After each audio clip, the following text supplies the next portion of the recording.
It was Monday night at the White House, and the building was quiet in the way it gets when the cameras are gone and the day's official business is supposed to be over. No scheduled press conference, no public announcement beforehand, just a meeting, closed to the public, inside the Oval Office. President Donald Trump sat down with Homeland Security Secretary Kristi Noem. With her was her top advisor, Corey Lewandowski. Other senior White House officials were also present. The meeting lasted nearly 2 hours. That is not a casual check-in. That is not a quick update squeezed between events. That is time, deliberate and extended, at the center of power. And the reason this matters is not just who was in the room. It is when this meeting happened and why it was requested in the first place. The meeting, according to the information available, was arranged at Secretary Noem's request. That detail matters. When a cabinet secretary asks for time in the Oval Office, especially for nearly 2 hours, it tells you something important.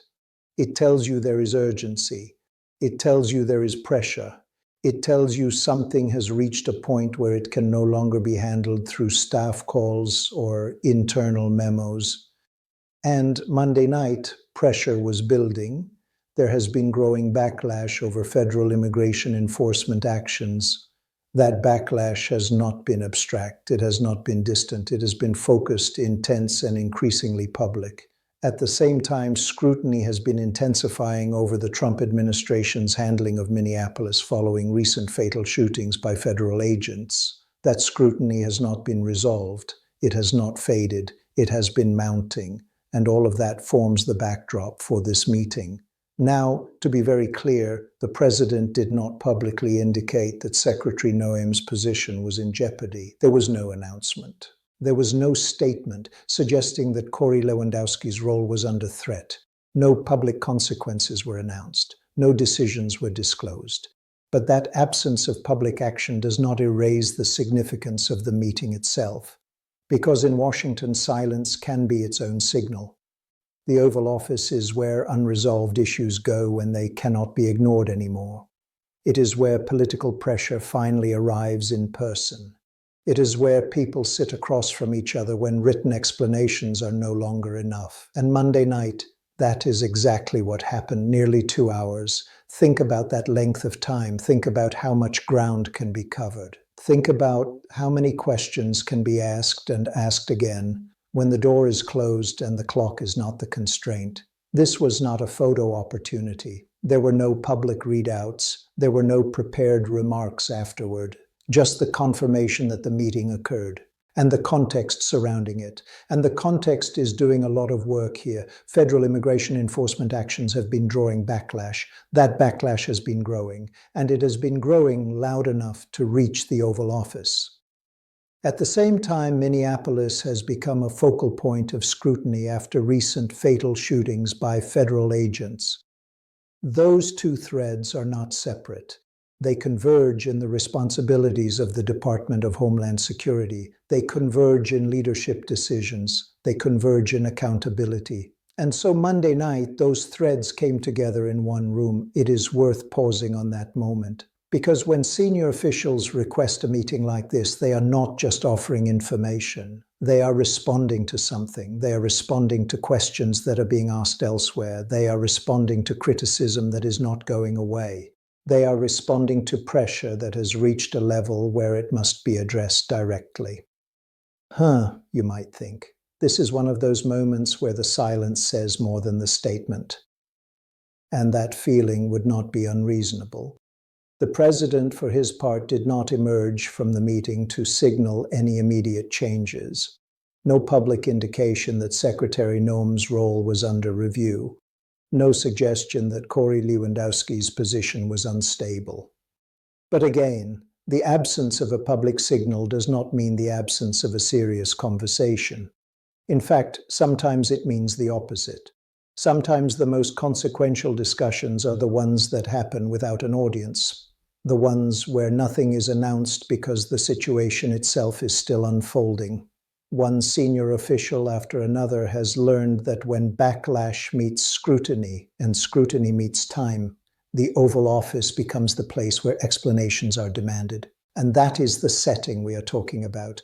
Monday evening, 2 hours, the president, the secretary, her top advisor, other senior White House officials, all of it happening against a backdrop that has been anything but calm. There is a quote that feels appropriate here. It does not add information. It does not speculate. It just captures the moment.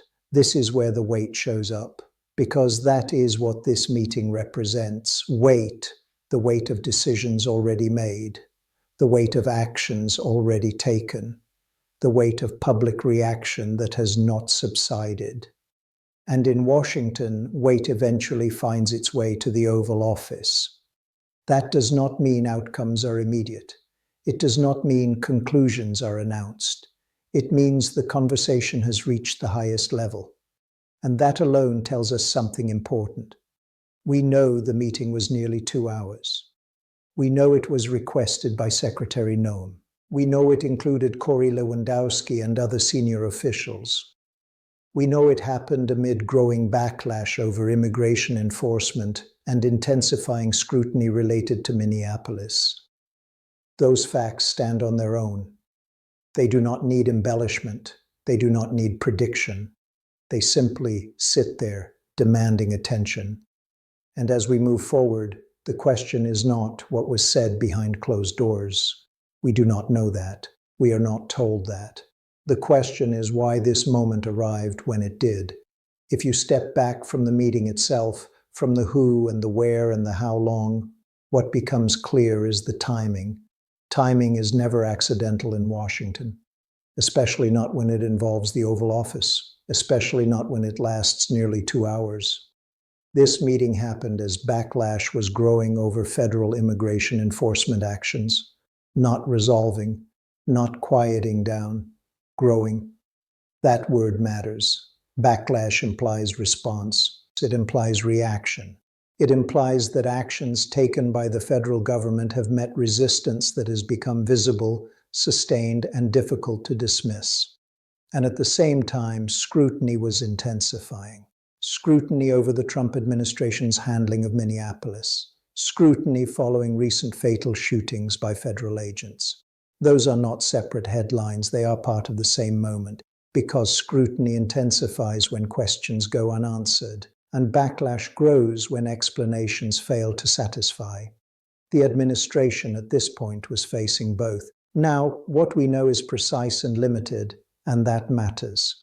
We know the meeting was arranged at Secretary Noem's request. We know it included Corey Lewandowski, her top advisor. We know other senior White House officials were present. We know it lasted nearly 2 hours. We also know what did not happen. There was no public indication from the president that Secretary Noem's position was in jeopardy. There was no public indication that Corey Lewandowski's position was at risk. There was no announcement of disciplinary action, restructuring, or policy change. Nothing like that. And yet the absence of public consequences does not cancel out the significance of the conversation. Because in moments like this, the conversation itself is the event. When scrutiny intensifies, it creates a narrowing effect. Options narrow, explanations narrow, paths forward narrow. And eventually those pressures funnel upward. They funnel into meetings like this one. The Oval Office is not where issues begin. It is where they arrive after passing through every other layer: staff discussions, internal reviews, agency briefings, public statements. When those layers no longer absorb the pressure, it reaches the president. And Monday night, that is where things stood. The handling of Minneapolis had become a focal point. The federal actions there had resulted in fatal shootings by federal agents. That fact alone carries weight, not rhetorical weight, actual weight. Because when federal force results in fatalities, the scrutiny is not optional, it is automatic. And the administration was facing that scrutiny while also dealing with backlash tied to immigration enforcement actions. These are not quiet policy debates. These are moments that draw attention from lawmakers, advocates, communities, and the public. And they do not resolve themselves quickly. So when Secretary Noem requested this meeting, It signals a recognition of that moment, a recognition that the situation had escalated, a recognition that explanations needed to be delivered at the highest level, a recognition that the president needed to hear directly from those responsible for implementation. That does not imply guilt. It does not imply wrongdoing. It implies seriousness. It implies that the issues could no longer be managed at arm's length. The nearly 2-hour duration underscores that. Meetings at that level are tightly controlled. Time is rationed. Agendas are compressed. 2 hours is not filler. It is time for detailed accounts, time for questions, time for follow-ups, time for clarification. It is time for responsibility to be articulated face to face. And while we do not know the content of those discussions, we know the conditions that produce them. Growing backlash, intensifying scrutiny. Those are the forces that move meetings onto the president's calendar. And then there is Corey Lewandowski's presence. As Secretary Noem's top advisor, his attendance signals coordination. It signals preparation. It signals that this was not an impromptu conversation. This was a meeting where answers were expected, where information was presented, where the administration's handling of specific situations was addressed directly. And again, other senior White House officials were present. That matters too. Because it suggests this was not a one-on-one conversation. It was a broader review, a discussion with multiple perspectives in the room. When senior officials are included, it often means the issue crosses departmental lines. It means the implications extend beyond one office. It means accountability is being examined collectively. Still, the public face of the administration remained unchanged afterward. No announcements, no reshuffling, no statements indicating internal conflict. And that quiet is deliberate. In moments of scrutiny, administrations often choose restraint over reaction. They choose internal assessment over public theater. That does not make the moment less real. It makes it more consequential. Because decisions that follow scrutiny are often shaped in silence before they ever surface. And sometimes they never surface at all. But the fact that this meeting happened tells us something important. It tells us that the administration understood the seriousness of the moment. It tells us that the president engaged directly with the officials at the center of the issue. It tells us that the backlash and scrutiny were not dismissed. They were addressed, not publicly, not theatrically, but directly. There is a line that fits here. The kind that lands softly but stays with you. This is the part where everyone leans in, because that is what happens when scrutiny intensifies. People lean in, they stop deflecting, they stop delegating, they sit down. Monday night was one of those moments. No public reckoning, no visible shift, just a closed-door conversation, nearly 2 hours long, at the center of power. And while we are not told what conclusions, if any, were reached, we are told enough to understand the gravity. Backlash does not produce meetings like this unless it has reached scale. Scrutiny does not intensify unless questions remain unresolved. And unresolved questions eventually demand answers. Those answers may not come in press releases, they may not come in speeches. Sometimes they come in rooms like that one, behind closed doors, with the clock running. And the reason this matters is not because of what we can see. It matters because of what it tells us about where the administration found itself at that moment, under pressure, facing scrutiny, and responding not with spectacle, but with a long, serious meeting. That is not a conclusion, it is a condition, and that condition sets the stage for what follows. By the time that meeting ended Monday night, nothing outward had changed. No announcement followed. No statement clarified what had been decided. No indication came from the president that anyone's position was in jeopardy, and that in itself is the final and defining feature of this moment. Because Washington is a place where outcomes are often measured by what happens next. But it is also a place where meaning can be found in what does not happen at all. The president did not publicly signal concern about Secretary Kristi Noem's standing.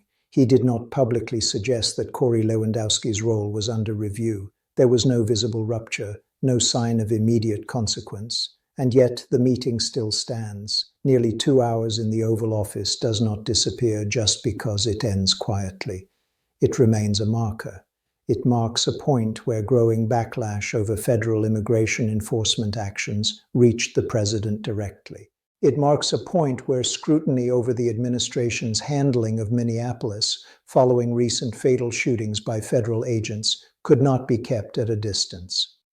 Those pressures converged in one place at one time, and they were addressed face to face. That is not speculation, that is simply what the facts tell us. Secretary Noem requested the meeting. She came with her top advisor. Other senior White House officials were present. This was not a courtesy call. It was not routine. It was a response to a moment. And moments like this are often misunderstood because they do not announce themselves. There is a temptation, especially in public life, to measure seriousness by visible drama, by resignations, by firings, by headlines that declare a turning point. But seriousness does not always arrive that way. Sometimes it arrives quietly, late in the day, behind closed doors, when the questions have become too heavy to ignore. That is what this meeting represents. The administration was facing sustained backlash over immigration enforcement actions. That backlash was not theoretical. It was real enough, loud enough, and persistent enough to demand attention at the highest level. At the same time, scrutiny over Minneapolis had intensified. Fatal shootings by federal agents had elevated the stakes. They had shifted the conversation from policy to consequence. And when consequence enters the picture, the margins disappear. At that point, leadership has to account for itself, not to the public in that moment, but internally, directly, without filters. The Oval Office serves that function. It is the place where explanations are tested, where justifications are examined, where responsibility is clarified. And while the public may never know the details of what was said in that room, the existence of the meeting alone tells us that the administration recognized the gravity of the situation. It recognized that the scrutiny was not passing. It recognized that the backlash was not subsiding. And it responded by convening a long, serious conversation with the officials at the center of it. That does not guarantee change. It does not promise resolution. But it does confirm engagement. And that distinction matters, because there is a difference between ignoring pressure and absorbing it. Monday night was not about optics, it was about absorption. The president did not need to signal anything publicly at that moment. The purpose of the meeting was not reassurance, it was assessment. Assessment of decisions already made, assessment of actions already taken, assessment of how those actions were being received and scrutinized. And that kind of assessment does not require immediate public expression. In fact, it often avoids it. Silence in these moments is not emptiness, it is containment. The administration contained the conversation within the Oval Office, contained the response, contained the deliberation. And from the outside, all we can do is observe the outline, the time, the participants, the context. Those elements form a picture that does not need embellishment. Backlash over immigration enforcement actions, intensifying scrutiny over Minneapolis after fatal shootings by federal agents, a nearly 2-hour meeting requested by the Homeland Security Secretary, the presence of her top advisor and other senior White House officials, no public indication of jeopardy afterward. That is the full frame, and it tells us something specific. It tells us that the administration reached a moment where it needed to stop, gather its leadership, and confront the situation directly, not performatively, not defensively, directly. There is a line that feels appropriate as this moment closes. This is where things slow down so they can be understood, because that is what closed-door meetings like this are designed to do. They slow things down, they remove the noise, they force clarity. And while the public may never hear the words spoken in that room, the meeting itself confirms that the administration understood the seriousness of what it was facing. It did not dismiss the backlash. It did not sidestep the scrutiny. It brought those issues into the Oval Office and sat with them for nearly 2 hours. That is not resolution, it is recognition. And recognition is often the first quiet step in moments like this. No conclusions were announced, no futures were predicted. Just a meeting at the highest level at a moment of sustained pressure. And sometimes that is the clearest signal you are going to get.